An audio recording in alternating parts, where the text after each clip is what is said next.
যখন থেকে হচ্ছে এই কমেন্টটা দেখছি, ভাই আমার দাঁতের ভিতরে শিরশির করতেছে। মানে মানুষ কতটা নির্লজ্জ আর কতটা বেহায়া হলে এই টাইপের কমেন্ট করে। আমার কথা হচ্ছে, আমি যদি তানিশার মতো হই আর ভাইয়া যদি নাজিমের মতো হয়, মেঘ ভাইয়া যদি নাজিমের মতো হয়, তাহলে কি তোমরা যারা ভাই বোন আছো, তোমরা কি হচ্ছে রাতে ভাই বোনের সাথে রুম শেয়ার করো? হুম? মানে মানুষ কতটা খারাপ যে নর্মালি আমাদের ভাই বোনের সম্পর্কটা এত দূর পর্যন্ত দিয়ে দিছো। তোমাদের বাসায় কি বোন নাই? তোমাদের বাসায় ভাই নাই? তোমরা কি তোমাদের ভাই ভাই বোনের সাথে এরকম করো? নাজিম তানিশার মতো করো? ওদের মতো কি ছোট লোক আমরা?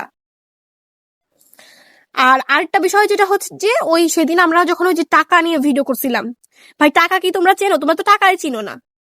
ওইটা তো টাকা না, ওটা হচ্ছে শুটিং এর টাকা। শুটিং এর টাকা, ওটার উপরে লেখা পর্যন্ত আছে যে হচ্ছে এই টাকা শুধুমাত্র শুটিং এর জন্য ব্যবহৃত।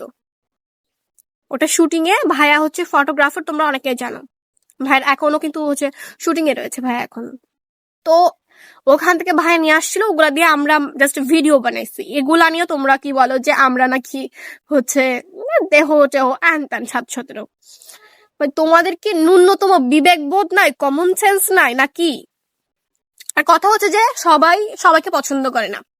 আমার তোমাকে ভালো নাই লাগতে পারে, তুমি ভিডিও দেখো না, কিন্তু এটা কোন ধরনের কথাবার্তা যে তোমার এসে আমার ভিডিওতে হচ্ছে খারাপ কমেন্ট করতে হবে? মানে এটা বলতেছো দেহ দেখায় এটা করতেছো ওটা করতেছি,